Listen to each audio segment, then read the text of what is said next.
মাহে রমজান এক মাসের জন্য, রমজান এক মাসের জন্য আমাদের নিকট আসতেছে। এই এক মাসে আল্লাহ রাব্বুল আলামিন তার রহমতের দ্বারা তার সকল বান্দাদেরকে বেষ্টন করে রাখবেন।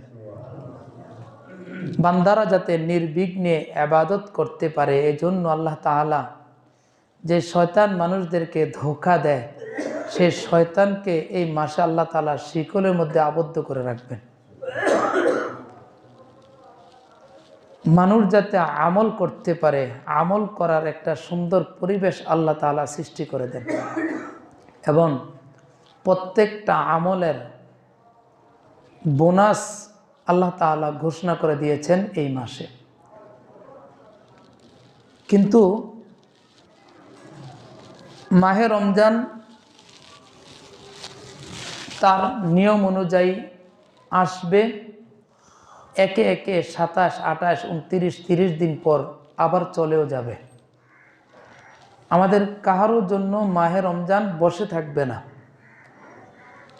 কিন্তু আমাদের উচিত হবে এই মাহে রমজানকে পেয়ে রমজানকে আঁকড়িয়ে ধরা, অর্থাৎ এই রমজান উপলক্ষে আল্লাহ তাআলা যে বোনাসগুলা দিচ্ছেন এই বোনাসগুলাকে গ্রহণ করা।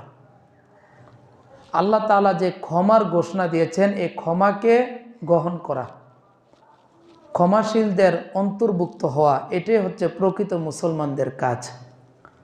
যদি এমন হয় যে মাহে রমজান আসলো, এটাকে আমি দুনিয়াবি কাজে ব্যস্ত রাখলাম, যেমন মাহে রমজানের পরে ঈদ, দেখা যায় যে ঈদের কেনাকাটায় আমরা রমজান মাসটাকে এত সময় ব্যয় করি, সেটা ইবাদতে এত সময় ব্যয় করি না। অথচ রমজান মাসটাই হচ্ছে ইবাদতের মাস, এটা কেনাকাটার মাস নয়। ঈদ আসতেছে, ঠিক আছে, আমার নতুন কাপড় দরকার, একদিন গিয়ে কিনে নিয়ে আসবো, অথবা রমজানের আগেও কিনা যায়। যদি রমজানটাকে আমার ইবাদতের জন্য নির্দিষ্ট করে রাখি, তাহলে রমজানের আগেও আমার ঈদের কাপড় চোপড় কিনা যায়, এটা কোনো পুরাণ হয়ে যাবে না। আর যদিও আমরা রমজানে কেনাকাটা করি, তাহলে সেটা একদিনের বেশি নয়। কিন্তু দেখা যায় যে 10-12 রোজার পরে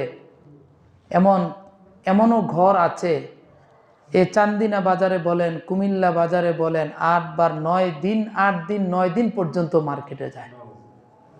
কি যে কেনাকাটা করে, ইবাদত তো বাদেই, পুরুষ মহিলার